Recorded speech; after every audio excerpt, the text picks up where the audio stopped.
మరలా చిగురించబోతుంది. గొప్ప దినాలు నువ్వు చూడబోతున్నావు. నీ యేసుకు సమస్తము సాధ్యమే.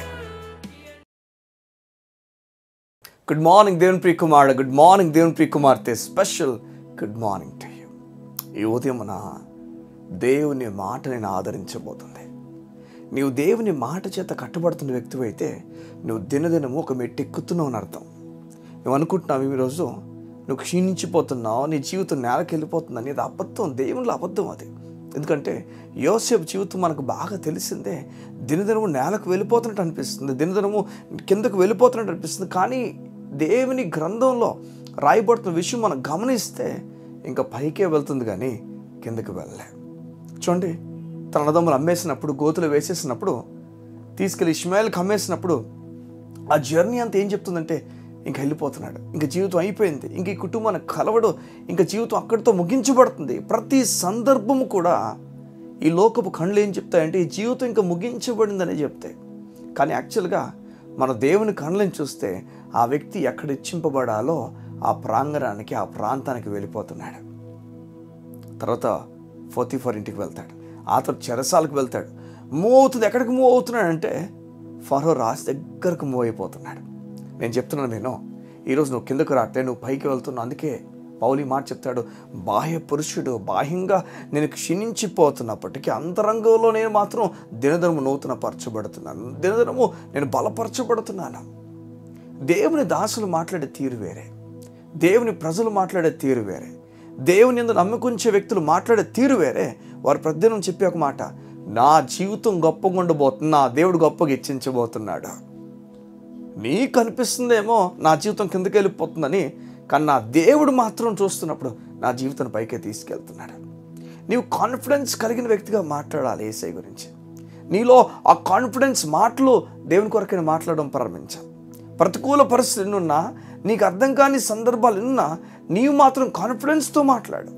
కాన్ఫిడెన్స్ మాటలు నువ్వు మాట్లాడు. చూడండి, మోషే 12 మందిని వేగు చూడమని పంపిస్తే కానాన్ దేశానికి 10 మంది కాన్ఫిడెన్స్ లేని మాటలు మాట్లాడారు, నిరాశపరిచే మాటలు మాట్లాడు. తుదకు ఏమైందంటే నిరాశపరచడం వలన సమాజం అంతా కూడా వారు గుమ్మాల దగ్గర కూర్చొని ఏడడం ప్రారంభించారు. ఏ మాటలు నీకు వినిపిస్తున్నాయి నాకు తెలియదు. ఈ 10 మందితో చేరిన వారు మాట్లాడిన మాటలు నీకు వినిపిస్తున్నాయేమో. ఈ ఉదయాన్న ఆ 2తో చేరుతున్న వారి మాటలు నీకు వినిపిస్తున్నాడు దేవుడు. ఈ ఉదయాన్న అటువంటి ధైర్యపు మాటలు దేవుడు నీకు పలుకుతున్నాడు. దిగులు పడక, అధైర్యపడక, బెంగపడిపోక, జీవితం గురించి ఆలోచన నీచంగా ఆలోచించొద్దు, కిందకు ఆలోచించొద్దు, పైకేనే జీవితం అని చెప్పి ఆలోచించు. దేవుని కుమారుడా, దేవుని కార్యాలు గొప్పగా నువ్వు చూడబోతున్నావు. ఈ ప్రత్యేకమైన ఈ ఉదయాన్న యోసేపు గ్రాఫ్ కిందకు వెళ్ళిపోతున్నట్టు అనిపిస్తుంది, కానీ చూస్తే పైకి మెట్లు ఎక్కుతున్నాడు. ఎక్కడికి ఎక్కుతున్నాడు అంటే ఇంకా టాప్ మోస్ట్ పొజిషన్లో రాజు ఉన్నాడు. వాణ్ణి దాటి ఇంకేమీ లేదు. బైబిల్ చెప్తుంది ఆ టాప్ మోస్ట్ పొజిషన్ రాజుని తాకగలిగాడు. ఈరోజు నీ దేవుడికి చెప్తున్నాడు, నిరాశతో కృంగిపోతున్న నా కుమార్తె, కుమారుడా, నిన్ను నా చేతులతో పట్టుకొని పైకి లేపుతాను. నువ్వు దేవుని చేతిలో ఉన్నావమ్మా, దేవుని చేతులు ఉన్నావయ్యా. నిరాశపడి అడుగులు వేయక ధైర్యపడుగులు వేయి. నువ్వు వెళ్తున్న ఒక చోట కావును, నువ్వు వెళ్ళాల్సిన పని ఉంది, అవును ఖచ్చితంగా వెళ్ళాలి అక్కడికి, తప్పదు. ఇంకా దేవుని మీద ఆధారపడి వెళ్ళు, కృంగిపోక ధైర్యంగా దేవుని మీద ఆధారపడి వెళ్ళు. చెప్పయ్యా, నీ బట్టి నేను వెళ్తున్నాను, నా బట్టి కాదు. నేను చెప్తున్నాను, అక్కడ అందరు నీకు అనుకూలంగా మారుస్తాను. నీకు ఎవరికైనా గొడవ అయిందో వారు గొడవ చేస్తారు, నువ్వు గొడవ చేస్తావు నాకు తెలియదు. ఇప్పుడు నువ్వు పశ్చాత్తపడుతున్నావు, అయ్యో ఇది అనవసరంగా అయిపోయిందని. దేవుని చెప్పు, నువ్వు తిరిగి మళ్ళీ వెళ్తున్నాను, మా ఇద్దరం కలుసుకుని ముందుకు వెళ్ళినట్టుగా సహాయం చేయి. నువ్వు దేవునికి ప్రతిదీ ప్రార్థన చేయొచ్చు. కుమారుడా, కుమార్తె, నీ కొరకు తన కుమారుని వదులుకున్నాడా? నీ కొరకు తన కుమారుడు వదిలేసుకుని నేలకు నీరు వంపినట్లుగా తన జీవితాన్ని నేలకు వదిలేశాడు. ఇంతకన్నా దేవుని ప్రేమ దేవుడు ఎలా చూపిస్తాడు చెప్ప? ప్రాణం పోయినా నువ్వే కావాలని కోరాడు. ఈ ఉదయం ఇట్టి దేవుడు నేను నీతిమంతుడిని పిలుస్తున్నాడు. నువ్వు నీతిమంతురాలివి, నీతిమంతుడివి. ధైర్యంగా చెప్పు, నా పాపాలన్నీ దేవుడు లెక్కించట్లేదు, నా కోపంగా లేడు, నా పైన ప్రేమ కలిగి ఉన్నాడు. ఈరోజు గొప్ప కార్యం నేను చూడబోతున్నానంతే. ఇట్టి ధైర్యంతో నీవు మాట్లాడి ముందుకు అడుగులు వేయదుగాక. నీ గ్రాఫ్ పెరుగుతుంది, తగ్గలేదు. Thank you lord. ఎంత గొప్ప మాట ఇదే. నీరసించిపోతున్నవ్వు, కుమిలిపోతున్నవ్వు, గ్రాఫ్ కిందకి వెళ్ళిపోతుంది అనిపిస్తున్నా, నీ జీవితంలో దేవుడు చెప్తున్నాడు నీ గ్రాఫ్ పైకి వెళ్తుంది. కళ్ళు మూసుకుంటావా?